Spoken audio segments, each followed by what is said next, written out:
Greetings, family, friends, and survivors. Well, I must be in absorb mode. I had a little bit of sun today. So the batteries are full. That one's just went back into bulk, but it's been an absorb. Nice thing about this FlexMax is you can figure out what it's done. And I was in absorb for 1 hour 48 minutes today. So that tells me I have it set for 2 hours. That tells me I've already achieved a true full charge today. And that coincides with this meter telling me I'm at a full charge. So their criteria is the same. And that's a good thing. And I had just enough sun today. We had full sunlight for 2 hours, 2 complete hours of direct sunlight. And it was interesting because it was about a half hour before, 45 minutes before solar noon, and about 45 minutes after solar noon. And that was all it took. That gave me the 114 amp hours that I was missing and an hour and 48 minutes of absorb. And even though you can't really tell where the sun is, there's enough power with this kind of light to finish out the absorb cycle, which is another 15 minutes, and handle the loads in the house.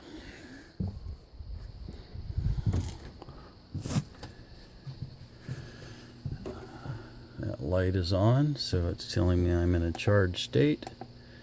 And so 8.5 amps are going into the batteries.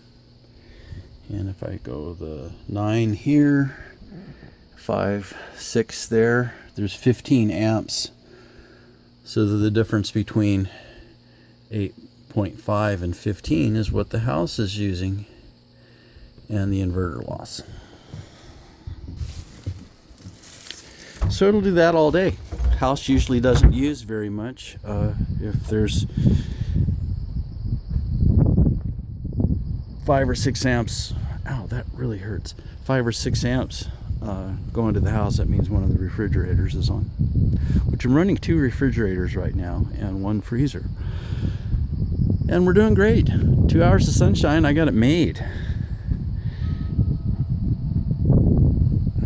I should have brought the cane. That was dumb, Steve.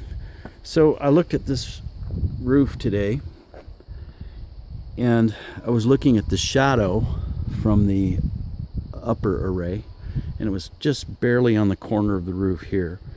So even in the winter solstice, I came out here on December 20th and looked, and when it just clears the mountain behind me, the shadow from that upper array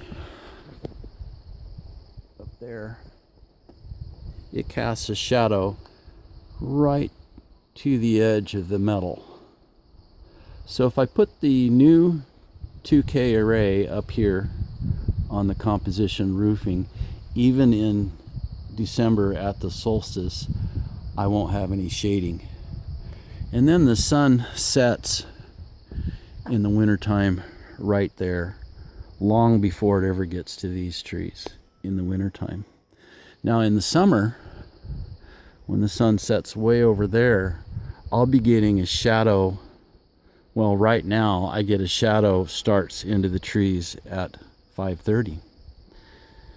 But in the summertime, it's going to be above the top of those trees at 5:30.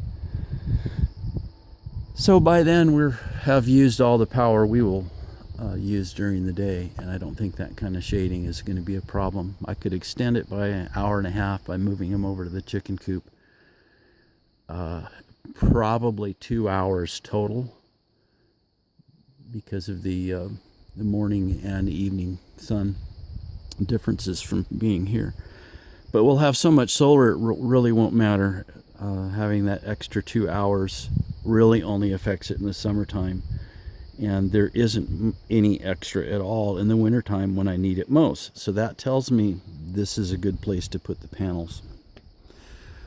Okay, when you guys do your estimates for where you put your panels, I make a device for that, and one of my subscribers told me about it. Absolutely an amazing device.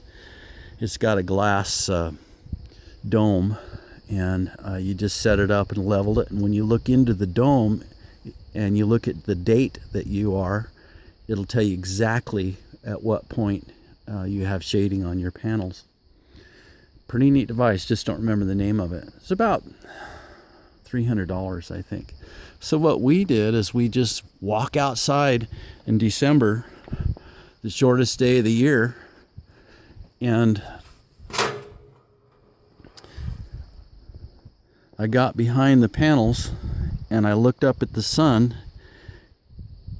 on the solstice, and first thing in the morning and then in the afternoon, and I looked and saw what trees needed to be removed. It's kind of a backwoods way of doing it, but it worked perfectly. Having that device wouldn't have helped me any at all. But I have a different advantage. I'm in the middle of 40 acres and I own all the trees, so not everybody can do that. Maybe you've got neighbors and the tree is on their property and you have to know exactly where to put those panels. We didn't have that problem, so. Other than my wife tells me that that pine is hers, and that one is a ponderosa pine, and that is a sugar pine, and she says the pines are mine. Okay, I got that. And she likes them when they're standing, not when it's lumber. She's fine with lumber, but there's no shortage of that around here. So we will leave those trees for her.